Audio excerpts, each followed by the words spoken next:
in commercial real estate.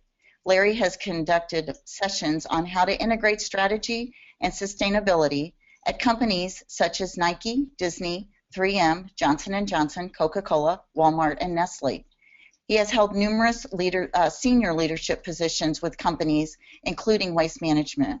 In his current position with McDonough Sustainable Innovations Collaboration, he works with governments, urban planners, major corporations, and thought leaders globally to solve waste and recycling challenges. Thank you for being with us today, Larry. Thank you, Julie, and thank you everyone for participating in today's webinar.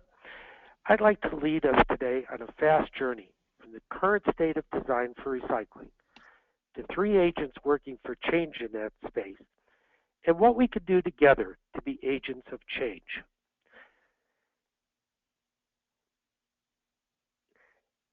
My mentor and colleague, William McDonough, one of his favorite maxims is the idea of design is the first signal of human intention. This is so important because what are designers and manufacturers thinking? Are they thinking to design their product not to be able to be recycled? Are they thinking, well, I'm just going to make something that's less bad, not more good? And wonder if our design intention, what if designers and product manufacturers and packaging manufacturers were in fact designing for endless reuse? And let's think about if the intent of the manufacturers were to increase recycling through better design. Why is there a disconnect today? What is wrong with the design community and potentially the recycling community where there's such a disconnect? One of the first things is currently designers of products and packaging, they are not schooled in how to design for commercial recycling. As a matter of fact, there are not any programs in design, universities, college programs that address the idea of designing for commercial recycling. It is just not part of the curriculum. And as a group in the recycling community in general, all of us who are part of NRC, we are not part of the story that's being taught and told to designers and product manufacturers. In particular, designers really don't understand another one of William McDonough's favorite phrases that he has coined, designing up from the dumpsters. The idea of looking at the product or package after its first use cycle and trying to understand how to design it for instead of being just thrown in the landfill or potentially incinerated or other forms of basically product annihilation, to have it be actually reused, reuseful endlessly. I think there's a number of key disconnects. And one of the first is that there are a number of packaging manufacturers who make claims about the recyclability of their packaging. And most of it is based on theory. Yes, in the ideal world, in the most practical, in the most unique situation, probably available in only 2 communities globally, this package could be recycled. But they tell the manufacturer and they tell the designer that the packaging is truly recyclable. And the designer really doesn't question that. The other is chemical companies making the same claims, that the base material that they are making is in fact recyclable, compostable, or otherwise can work in today's modern commercial recycling environment. Well, unfortunately, I think we all know that that's often not the case. That again, it's not the actual film or actual plastic or whatever the material might be that is claiming to be recyclable. It is how it's fashioned, how it's designed, how it's made into whatever the product or package is that will influence whether it in fact can be commercially recycled. And then there are a number of feel-good programs. What I mean by that is programs where the customer is asked to send their product in and the assumption is it's going to be recycled. And in fact, it may or may not be recycled. A number of those programs divert a huge amount of what they receive into the landfill or incineration, or they turn it into useless products like little keychain purses or other things that once that product is used a little, it goes to the landfill. So it's really not, it's just one step removed from being put into the landfill. And those feel-good marketing programs, unfortunately, are being embraced by more and more brands to indicate to the consumer that they're actually doing something about recycling and making their products more recyclable, when in fact this is not the case. And if we look at the actual designers themselves, they don't understand how commercial recycling works. They've never been to a MRF. They haven't sat with us. They have no comprehension of the realities of commercial recycling. Then there is the idea within the design community that design for recycling actually adds cost.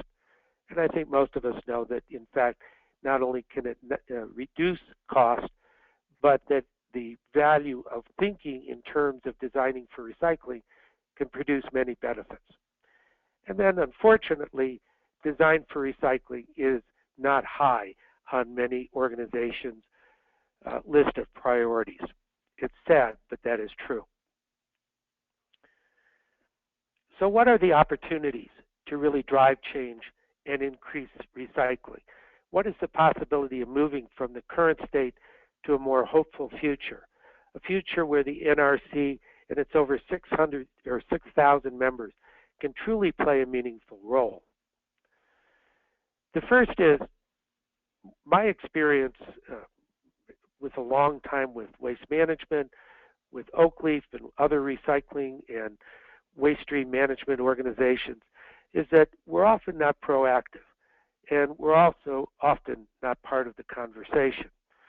At conferences that bring together influencers for sustainability, VPs of sustainability, things of that nature, I seldom encounter individuals from the recycling community. Events such as Green Bid, Fortune magazines of conferences, Wall Street Journal, Sustainable Brands, Sustainable Packaging, Pack Expo, and over 100 other conferences where designers congregate with brand managers, with producers, and recycling is discussed. There's often few, if any, representatives from the real recycling community. And these are organizations where the discussion is really happening. Now, there are other organizations where it's not just about discussion, but it's turning discussion into action. And I'm going to go through three of them that I think are significant. The first is the Ellen MacArthur Foundation, and they work through education and business, innovation, and what they're really trying to do is accelerate a transition to the circular economy. I think many of us have heard the term circular economy. Some may be more familiar with it than others. I think that the definition that is most used in Ellen MacArthur uses is that it is designing products and packaging that it's restorative, that it goes back into the environment, its components and material at their highest utility and value at all times, and that they talk about this distinguishing between a technical and biological cycles. The Ellen MacArthur Foundation is a very interesting foundation in that it is global in scale, and it is advising cities and corporations, cities such as New York and Atlanta, and over 100 global Fortune 1000 companies. Having a seat at that table are companies such as Coke and Nestle, Walmart. And while the term circular economy is rapidly moving into the strategic discussions of corporate America and the global design community, the driver for the whole circular economy is the theory that long-term commodity price fluctuations are influencing the manufacturing decisions and profitability, and they're thinking that if products and the raw materials such as plastic, aluminum, glass, cardboard can remain in the stream of raw materials through recycling, that will help flatten commodity fluctuations. And in an environment that's increasingly resource scarce and where we have an emerging middle class throughout the world, many large global multinational corporations are fearing that they're going to run out of base material for making either their product or the packaging that contains it. And while many know this theory, few understand the practical realities. I happen to participate in Ellen MacArthur with Project Mainstream that is looking at the role of plastics and plastic recycling on a global basis. And my role within that committee is to present the waste and recycling point of view and voice. And I'm joined in that effort with the CEO of Veolia and the CEO of Suez. The next organization is one that I'm closely involved with, Cradle to Cradle Product Institute. Cradle to Cradle was formed a number of years ago. The concept of Cradle to Cradle was formed by William McDonough and Michael Braungart. The point of it was to have a biometric approach to design that was completely brought products back into the system, and it's really modeled on nature's process of viewing materials as both nutrients, circling in this healthy, safe metabolism. And at the end of the day, their goal is to eliminate the concept of waste. One of the tenets of Cradle to Cradle is this idea of continual improvement. That's why they formed the Institute. It was formed so that the entire world could benefit from this idea of cradle to cradle product design and development. And so far, products across the globe in the spectrum have been cradle to cradle certified, which is a program involving deep science and a number of social areas to make sure that products are not only recyclable but are good for the planet. The next firm of the three is actually part of the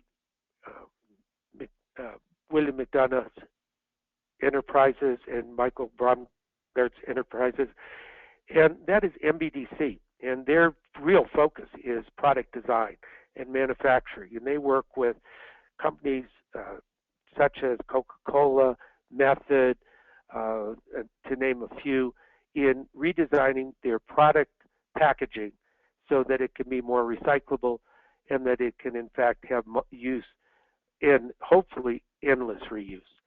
And the goal is working toward 100% good for the people, profits, and planet.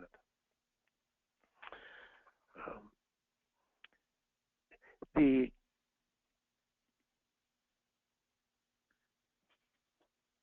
framework that MEDC works with is really helping them rethink and redesign using this cradle-to-cradle framework.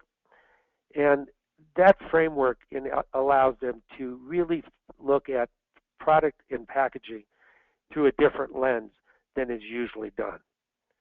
I think that it's been very successful, and I think that it is a program that a lot of manufacturers are now beginning to see is important for their recycling story.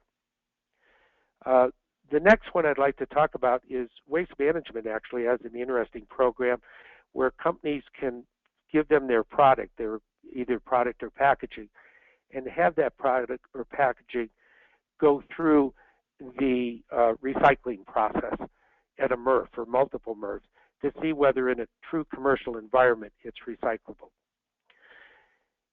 And they then report on that and give the results and provide valuable insight into how products could be redesigned to be more commercially recyclable.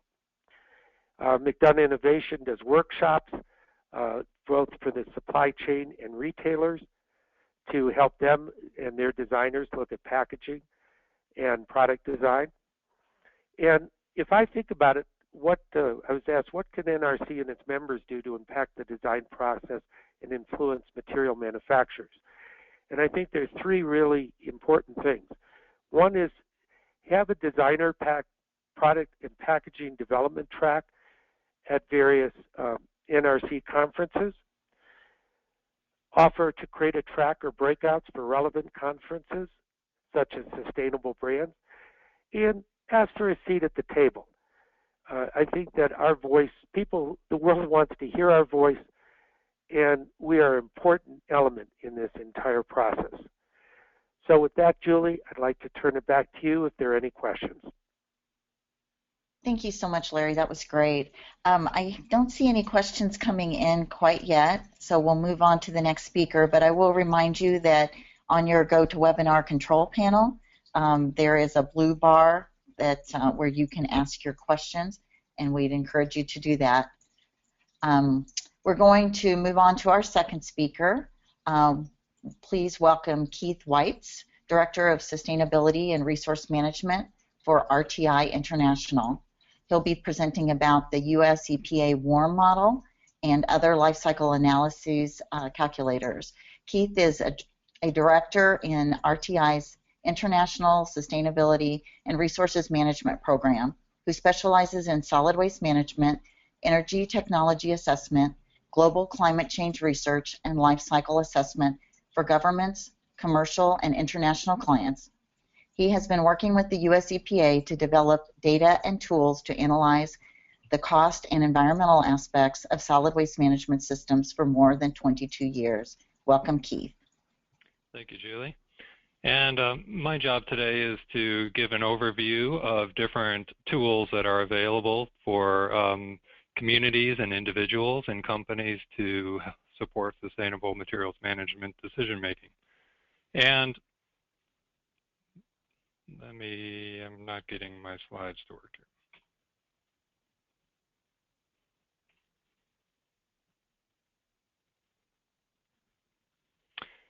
So the challenge is well known to everybody. Millions of dollars are spent by cities and community to manage solid waste each year. There's limited, often conflicting information on which planners and officials can base their decisions, and solutions to solid waste problems often vary by region and are dependent on population, infrastructure, characteristics of the waste, proximity of facilities to each other, facility designs and operating aspects, and also available markets for products, energy products, and recovered material products. Keith, could I ask you to expand your presentation screen, please? Yes, it was not letting me, there we go. Okay, it wasn't letting me advance. Okay, different materials also have different cost and environmental trade-offs. And so a solution that may be identified for glass may not be the same solution that is best for organics or paper or plastic or metals. And there's a need for credible science-based and objective information for evaluating different strategies. These decisions need to be made informed and defensible, and as we all know, there's a high level of scrutiny given to solid waste plans and decisions and very large economic impacts that need to be considered. The tools that are available largely are built and focus on the life cycle of materials and take a life cycle assessment perspective. Really what we're focused on are the end-of-life management stage in stage 5 of this chart graph. But in considering the end-of-life management options, we look upstream and further downstream into reuse recycling chains to get at what are the upstream impacts and also downstream impacts or benefits of different options. And I'll circle back on what that means exactly. In terms of tools, what I'm going to cover is a couple of the tools that have been developed by the US EPA and also other tools that are available as examples. One tool that is popular is the waste reduction model, WARM, that's put out by the US EPA. And this tool is designed for waste managers to calculate and weigh the life cycle greenhouse gas and energy impacts of waste management practices. And it's really a tool that has been focused on greenhouse gas emissions. It includes over 50 types of waste items and materials. It captures source reduction, recycling, waste energy combustion, composting, and landfilling operations. It's available free for charge as both a web-based calculator and a Microsoft Excel spreadsheet format. And I provide a link for this tool on the slide, so you can go directly to the tool and download the Excel spreadsheet and work with that off your desktop or use the web-based calculator. Coming back to what these tools consider, this is a graph a graphic for WARM that shows the different life cycle components that are included in the WARM analysis. And as I mentioned, in these types of studies, what's looked at is not only how waste is managed and different waste management operations, but also the energy inputs, the material inputs to different operations, as well as the downstream benefits in terms of avoided energy and emissions from the recovery and recycling of material and or the recovery of energy products from waste. Another tool that is co-developed with the US EPA and also us at RTI and North Carolina State University is the Municipal Waste Decision Support Tool. And this is a tool that was designed for communities to analyze cost, energy, and environmental impacts of alternative waste management strategies. So this tool not only captures the life cycle environmental component, but also the cost component of solid waste management. And the cost method is based on a full cost accounting approach, where we look at cost of construction, operation, and labor and other materials and maintenance activities. This tool captures multiple options for how waste can be collected, recycling, combustion, composting, and landfilling. Each one of those activities has multiple design options that the user can select from. One unique feature of the MSW DST compared to other tools that are available currently is that it allows users to not only simulate existing conditions, but also run optimization analyses. And what optimization analysis enables users to do is to set constraints on a system that they'd like to look at, such as identifying the types of waste management options they want to consider, composting, recycling, landfilling, waste to energy, for example, and letting the tool find what the best solution is based on an objective. And that objective could be the solution that minimizes costs, the solution that minimizes energy consumption, or emissions, including greenhouse gas emissions. The MSW DST is a free tool. It's a downloadable desktop application. A website is provided, and there's also tutorials on the website that if people are interested in seeing how one of these tools works, walk through the tutorial, and it gives you a good overview of how the tool works. Another tool that is currently under development is the Solid Waste Optimization Lifecycle Framework, or SWOLF tool, and that's under development at North Carolina State University. And the tool is designed for researchers and communities similar to the MSW DST to evaluate cost, energy, and environmental impacts of waste management strategies. It includes multiple waste-generating sectors and waste types, and by sectors, I mean I'm referring to residential sector, multifamily sector, and commercial institutional type sectors. Captures multiple options for waste collection, recycling, combustion, composting, anaerobic digestion, and landfilling. One advancement in the SWOLF model that's being implemented is what's called multi-stage optimization. And similar to the MSW DST, it allows users to simulate or run analyses in optimization mode. The advancement in the upcoming SWOLF model will be that the optimization mode allows different parameters to change over time, such as waste generation and composition, facility types, energy systems, etc. The SWOLF tool will be a free downloadable desktop application for educational, academic, and government use. And that there's a website that posts a number of different documents and other information about it, so keep you posted on that. There are a number of other example LCA, sustainable material management tools that are available. I tried to focus more on some of the tools that are well known, such as EastTech out of Denmark is a well-known, well-used tool. Integrated solid waste management tool is one in Canada. Integrated Solid Waste Management 2 was one of the first tools, along with WARM and probably the MSW-DST, that was developed. The Morris Benefits Calculator is a tool that the next speaker, Jeff Morris, developed from components of WARM and other life cycle tools.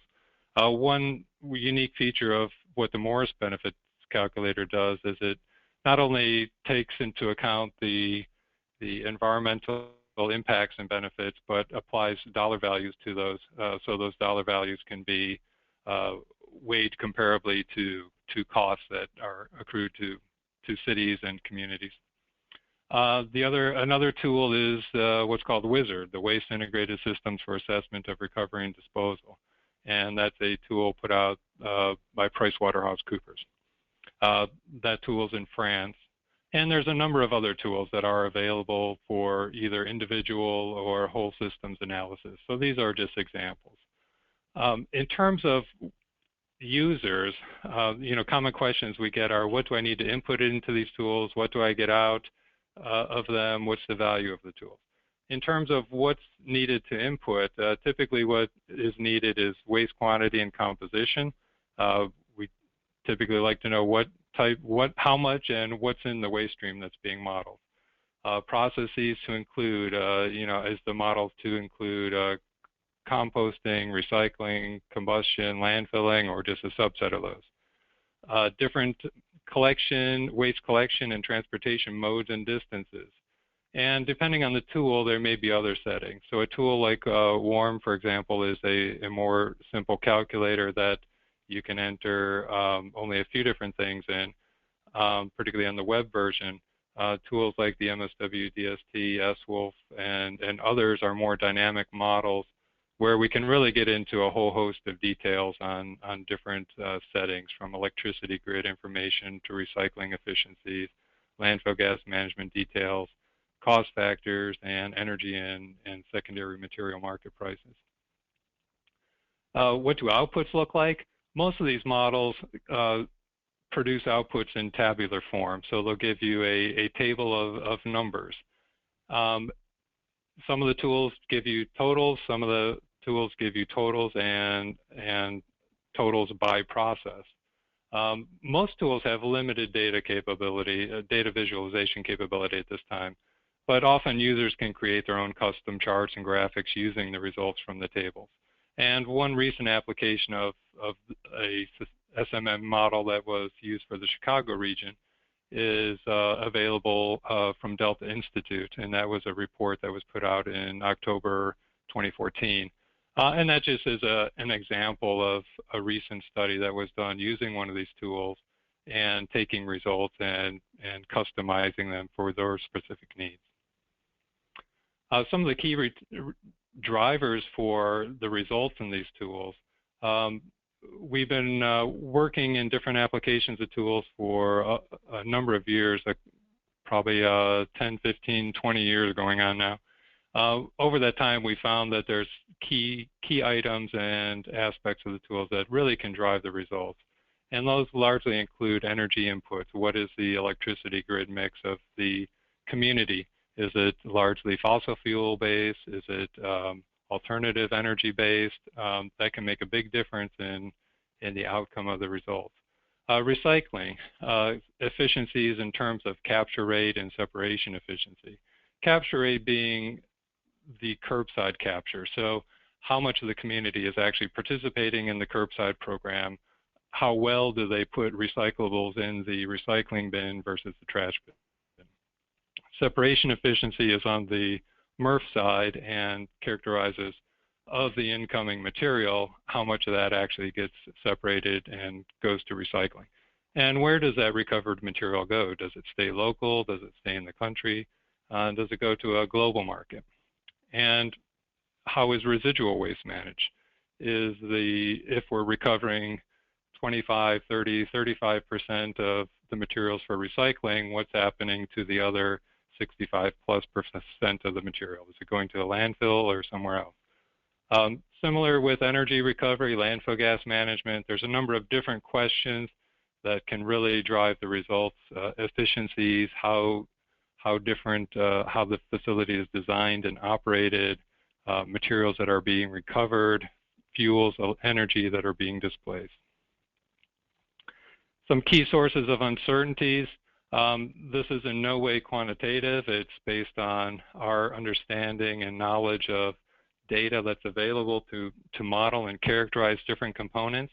And it's really showing you what are the significant components of one of these tools in terms of drivers of results and where do we have the most uncertainty. So for some aspects, we have low uncertainty and they're fairly low significance in terms of the overall results. Other things are more highly uncertain and have high significance on the results. And you'll see one thing I'll target here is the foreign materials manufacturing. So we send a lot of material overseas for recycling and don't really have good data to characterize the recycling manufacturing processes in those countries. Typically, the tools that are currently used use domestic U.S. North American-based manufacturing data. So, that's one area of uncertainty that also is a key driver of a lot of the results. Other key points, every waste management strategy and technology has benefits and costs. These tools are best considered in the context of providing information about those benefits and costs and relative trade-offs between different strategies or technologies.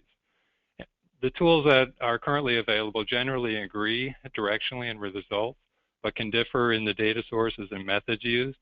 One particular methodological difference is the variation in treatment and reporting of carbon storage and sequestration. Some tools such as WARM automatically net out landfill carbon storage as part of the results. Other tools like the MSW-DST have a carbon storage and sequestration calculator, but they're not automatically netted out of results. They can be calculated and included post-model processing. Additional information is also needed for these existing tools to support decision making. So these tools are not going to make a decision for you. They're going to give you a couple pieces of information that can help support decision making, but ultimately technical feasibility, scale, marketability of products, economics, and community impacts are going to also need to be considered as part of the decision making. So what is the value proposition for these tools? Overall, what we find is sometimes in communities, what we can find out of results is that they're often counterintuitive.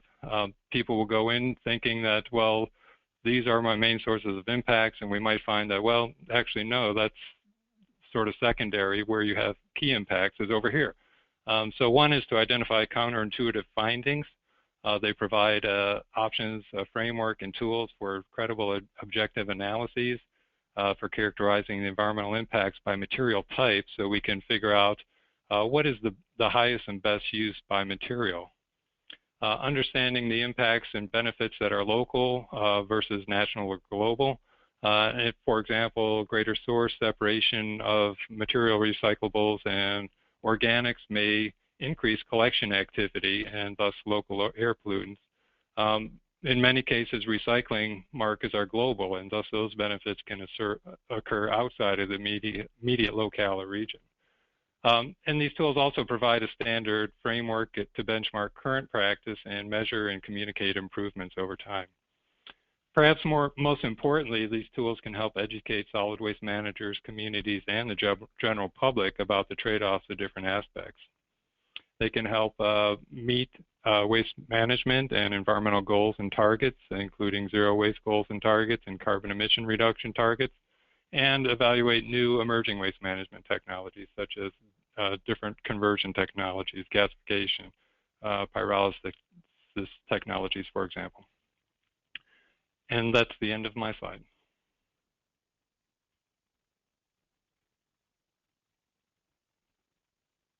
Thank you so much, Keith. We do have a few questions coming in, and I'd like to take a couple of those now. First, as it relates to the warm model, the question is, I understand why each material is separate. How do you recommend folks who deal with a dual or single stream systems input their info for disaggregated their materials, especially when the MRFs are typically used to municipal streams, but some of us, universities, have a slightly different stream. So if it's not as segregated, is there a way to input it into the warm model? Yeah, there's different ways you can input data to get at what you're trying to do. The best thing to do would be there's a guidance document for warm that you can look at and also communicate with EPA on some of the best approaches for how to do that. You know, the other way is to possibly do it by material category and then aggregate it up, but that would be a little time consuming. So I would suggest referring to the guidance and seeing what the different options are for inputting that. The next question is, what, if any, of the tools shared would be most helpful for folks interested in metrics for the reuse industry? And I will speak from experience that I have actually used the warm model to measure reuse. Reuse meaning the reuse of a material directly rather than the reprocessing of a material rather than making it into a new product? Well, no, just transferring that product from one user to the next user for the same or different purpose, as opposed to allowing it to be reprocessed, ground down, correct, remolded, and such. Yeah, so the warm tool, there's nothing that's going to get you directly there. So the warm tool, for example, has you'll see on there a source reduction section. So if you're going to reuse a product rather than put it into the waste stream for recycling, then you could count that as part of source reduction. So you could do your baseline with that material going to a disposal or whatever management system it's going to, and in your alternative, you could have that material going to source reduction. So in effect, you're keeping that material out of the waste stream. Thank you very much, and thank you for that great presentation. And our final speaker is Jeffrey Morris, Principal of Sound Resource Management Group, speaking on life cycle analysis that recognize upstream and environmental impacts. Jeffrey, as a PhD economist, has taught economics and economic metrics at the universities of Washington and Colorado, and economic and ecological sustainability at the Evergreen State College. He has 25 years experience in economic and environmental life cycle analysis of solid waste systems, as well as consumer and governmental agency purchases. His Measuring Environmental Benefits calculator is used by entities such as Seattle Public Utilities, King County Department of Natural Resources, Portland Metro, and Battelle Memorial Institute for computing waste system life cycle climate, human, and ecosystem health impacts and greenhouse gas inventories. Dr. Morris has published in many peer-reviewed journals and trade journals and has co-authored significant research reports. I'll turn it over to you, Jeffrey. Okay, thank you, Julie, and thanks to everybody who's been attending this webinar. I'm going to pick up almost where Keith left off, and a lot of what he's talked about was some of what I was going to talk about, so that's really useful. I want to make three main points in my presentation and illustrate those with a series of 5 examples, graphical examples. The first one is, as Keith has already talked about, that the LCA analysis needs to include not just trucks, collection, processing, and shipping, but also the upstream impacts of making products from recycled materials or reusing those products versus making new products from virgin raw materials. The second point I want to make is that climate change is just one of many environmental impacts that are assessed by a comprehensive LCA. And then the third one, which I want to dwell on at some length, and again, Keith has already indicated some of these situations, is that methodology matters, and the presumptions, assumptions, and emissions estimates matter quite a bit in what outcome you're going to get from a life cycle assessment. So you need to be quite well aware of what's going on there. I wanted to start by just indicating that a life cycle assessment is sort of parallel to cost accounting in that the product market price reflects rolled up costs along the supply chain. An LCA attempts to do the same thing except with the emissions that occur along the supply chain for a product.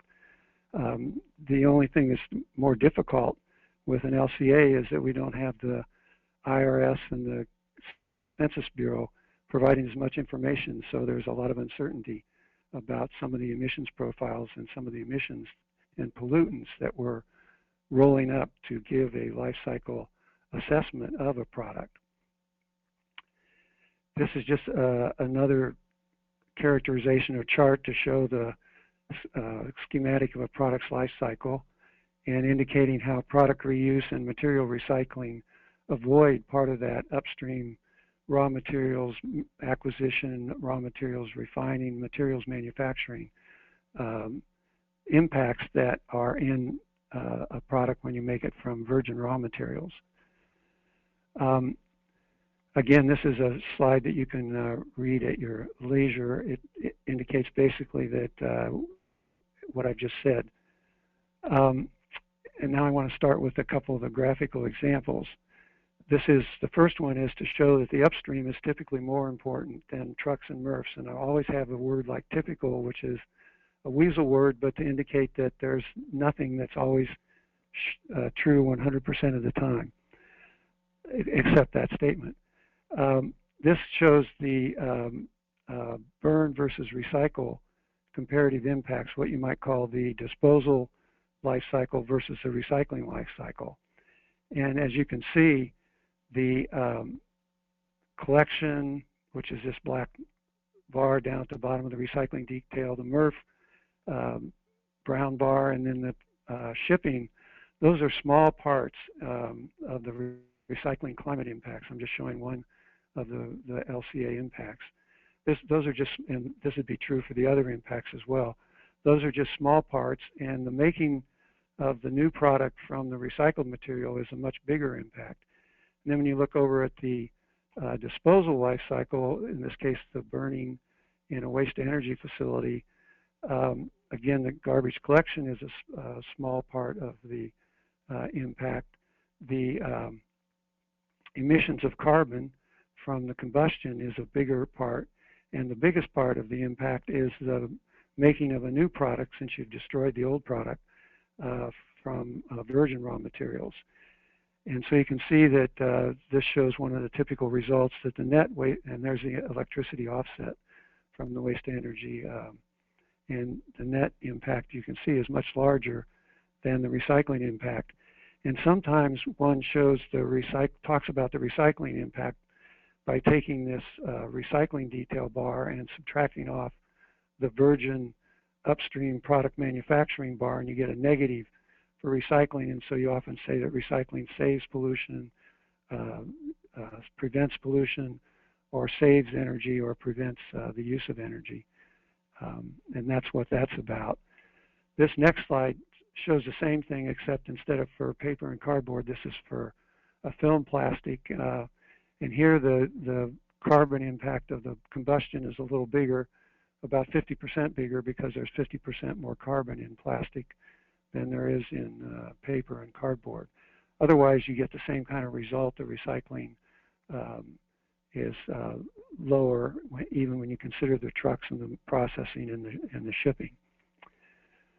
Um, Now I want to go into a series of slides and indicate some examples of how methodology affects results, your presumptions affect results, and how you might grapple with when your different environmental indicators, for example, human health, come out differently than climate change. How would you decide to deal with that trade-off, or throw up your hands and walk away from the LCA? The first example here is a methodology example. There's been quite a bit of debate, and I'm sure you're all aware of this, about whether you count biogenic carbon dioxide emissions in your carbon footprints, or climate change accounting, or greenhouse gas inventories. Also, there's been quite a lot of development in the LCA literature on counting for carbon emissions timing. There, the idea is that carbon emitted today is worse than carbon emitted tomorrow, sort of the reverse of $1 today is worth more than $1 tomorrow. And then the third one, and Keith has mentioned this one also, carbon storage, either in landfills or in compost, or in the products that you're making. This first graphical example then is, and there's a bunch of sources down here at the bottom, is showing the carbon footprints for electricity generation. And you probably all are aware of this, but solar is the lowest, natural gas is next, and coal is the next. If you count the biogenic carbon emissions, wood waste is much worse than even coal, and you will hear people say that. If you don't count the biogenic carbon emissions, which, since the Searchinger and others article in Science and in the recent LCA literature, the argument is you should. But if you do not, you can see that wood waste, generating electricity by combusting or burning wood waste, is almost equivalent to solar, and this is why some people say burning wood biomass is a renewable energy source. Now I want to give some more examples. Again, I'll do carbon accounting, and then some of the presumptions that are into a lot of LCAs regarding fuel offsets, emissions controls, and landfill gas capture. Here's a life cycle assessment that I've been working on for quite some time, and it's now in review at the Journal of Industrial Ecology. And this shows the environmental impacts for 7 environmental impact indicators, and they're listed across the bottom there, for 8 different methods of managing wood waste. And those are 2 recycling methods, turn it into reconstituted wood products such as medium dense or chipboard or oriented strand board or the particle boards.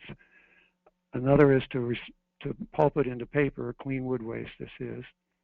Then there's 3 combustion options that are evaluated here. One is to burn the wood as a substitute for burning natural gas in industrial boilers. The next is to burn it as a fuel in industrial boilers, substituting for coal.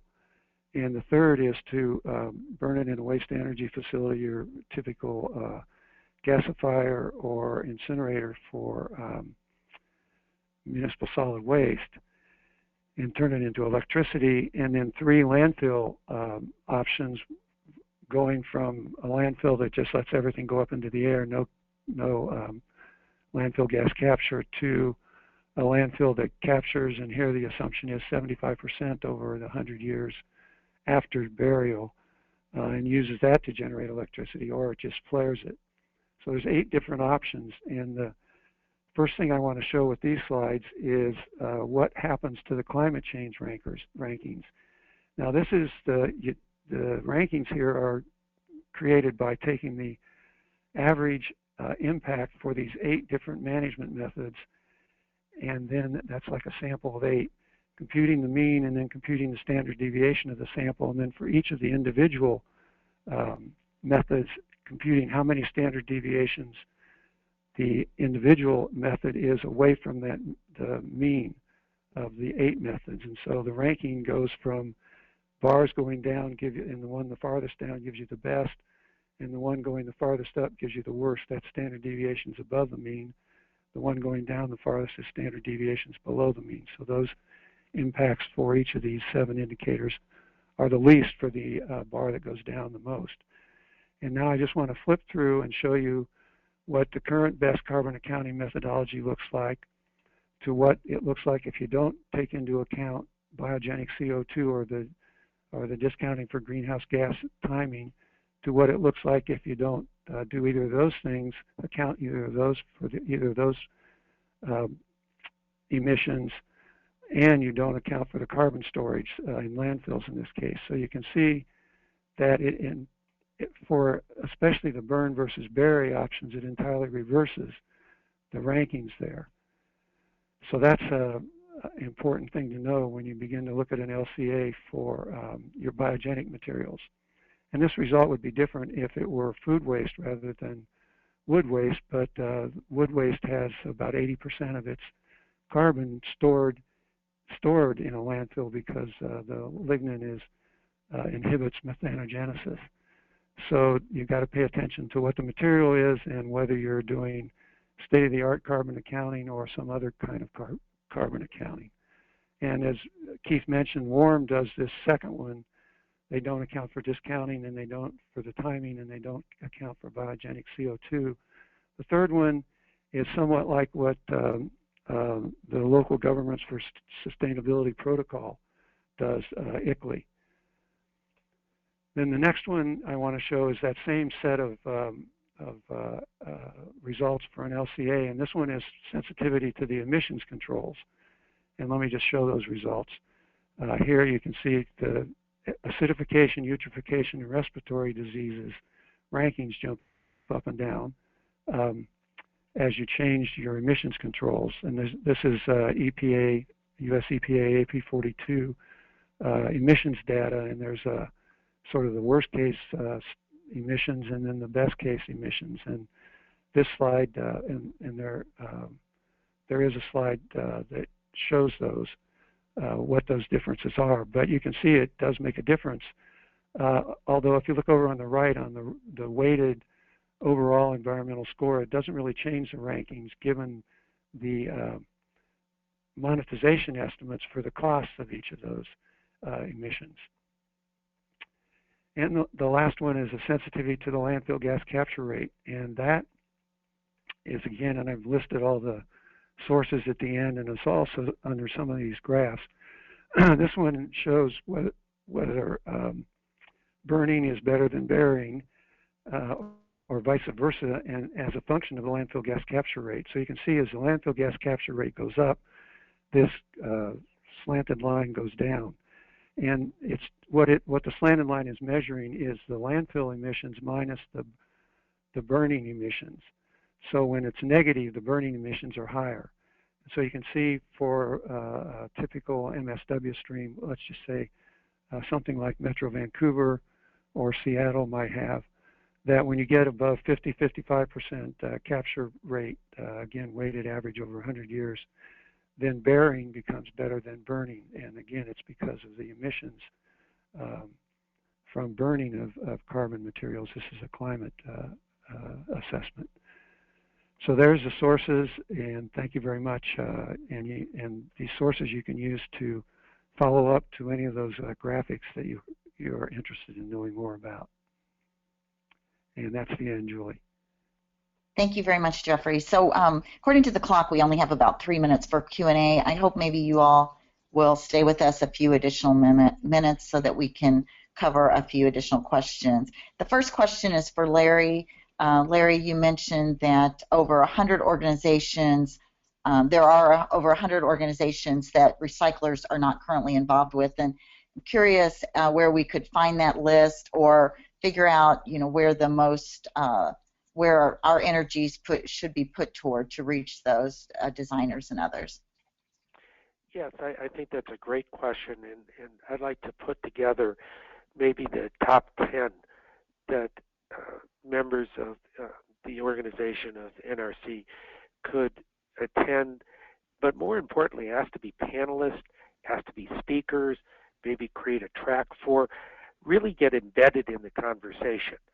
It's one thing to go and be, network, that's valuable, and be part of it. But I think really being embedded in the entire program is so important.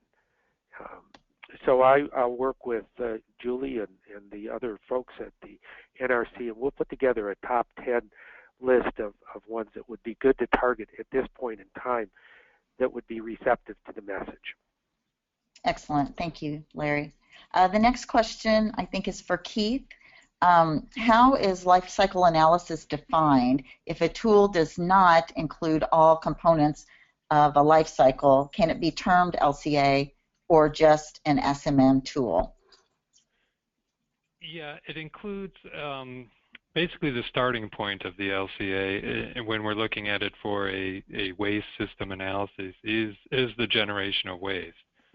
So we're taking a life cycle assessment approach and capturing all the upstream and downstream impacts and benefits. But our starting point in terms of the boundaries is really the generation of waste. So it's a little different than a product LCA where we're really looking at the manufacture of a product along the whole life of the chain from raw materials extraction on. It's sort of a targeted application of LCA. And there's a whole international group that's defined for LCA and solid waste management, and they have been practicing in this area and building tools in this area that focus on application of LCA to sustainable materials management for a number of years now.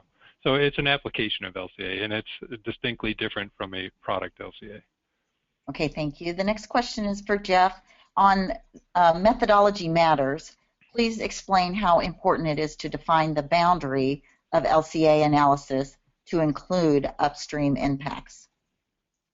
Well, I think that's what those first few graphs that I showed for paper and for paper and cardboard and film plastics indicates is that when you do recycling, when you're looking at whether you should recycle or dispose of material, it's quite important to look at that upstream offset of the virgin material product manufacturing that is offset by the raw recycled content product manufacturing that uses those recycled materials that your trucks and MRFs and shipping incur environmental impacts to get to the recycled content manufacturer. So it's really very important and needs to be inside the boundary of the waste management LCA that you're doing. Thank you. I think this next one is for Keith. The life cycle analysis tools described are mainly intended for integrated waste management decision makers.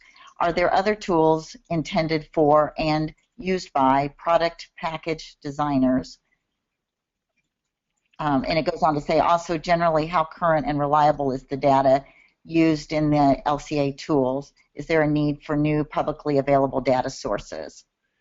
Yeah, the second part of it, there's always a need for new, updated, and most importantly, public data sources. Data is always hard to come by in an LCA. And efforts have been put in place to help establish more open LCA data sets and tools to help support LCA practice. In terms of the first part of that question, looking upstream to other LCA tools, there's plenty of LCA tools, input-output tools. Open LCA, for example, is a great resource for material manufacturers and product designers to help investigate product life cycle aspects that include the end of life, what's going to happen to this material at the end of the life. So in addition to the whole solid waste management area and related tools, there's different LCA tools that can help upstream in the product design and manufacturing side. Great, and I'm going to take one last question before we close out, and I'm sorry to those whose questions we aren't able to get to today. The last question is, waste to energy proponents say they help reduce greenhouse gas emissions. Looks like your data shows that is not the case compared to reuse and recycling options. Am I reading the data right? And I think this one's to Jeffrey.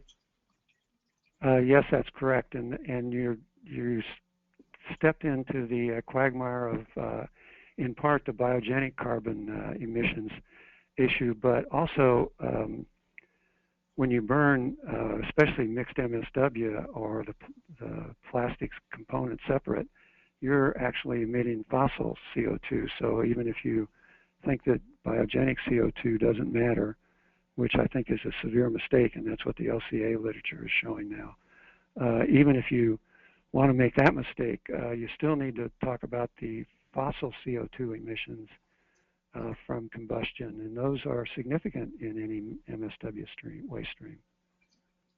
Thank you very much. Unfortunately, we're going to have to close out this panel now, but I want to say thank you to the speakers and to the attendees today for joining today's webinar. Remember to register for the April 29th webinar, where we will hear about how NRC's policies and principles support sustainable materials management. Register for that webinar, review all the webinars in the Recycler's Guide to Understanding SMM series, and register for the SMM Summit at nrcrecycles.org under the SMM Summit tab. That concludes today's webinar.